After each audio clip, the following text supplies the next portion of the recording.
ისტორიული დღიდან 34 წლის თავზე აი აქ საქართველოს ცენტრში ხალხის ბობოქარი ტალღა თვალნათლივ მიუთითებს, რომ მებრძოლის სული ქართველ ერში არ ჩამკვდარა, ის ფეთქავს, ის უკვდავია და გენეტიკურ მოთხოვნილებაშია გადაზრდილი.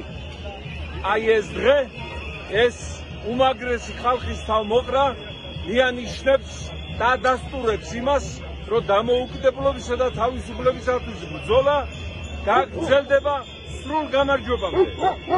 რა თქმა უნდა, გულდასაწყვეტია, რომ 34 წლის შემდეგ ჩვენ ისევ ფაქტიურად თავიდან მოგვიხვდა ეროვნული დამოუკიდებლობისათვის ბრძოლა, მაგრამ დამოუკიდებლობა ნიშნავს მუდმივ ბრძოლას.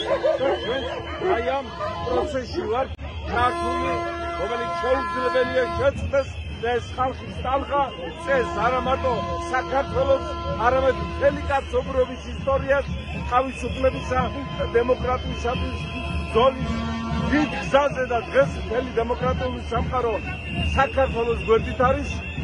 აი ამდენიმე დღის წინ ამერიკის სენატმა მიიღო ჩვენს მიერ ლეიბორისტული პარტიის მიერ დაინიციირებული მეგობრობის აქტი, რაც ნიშნავს ივანიშვილის რეჟიმის სანქციირებას, ბლოკირებას და მის დამთავრებას და არასოდეს არ ყოფილა ისეთი მდგომარეობა, როდესაც მთელი მსოფლიო ქართველ ხალხს უჭერდა მხარს თავისუფლებისათვის ბრძოლაში.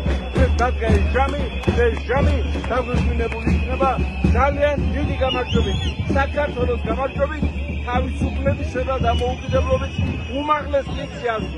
აგიმარჯვებთ.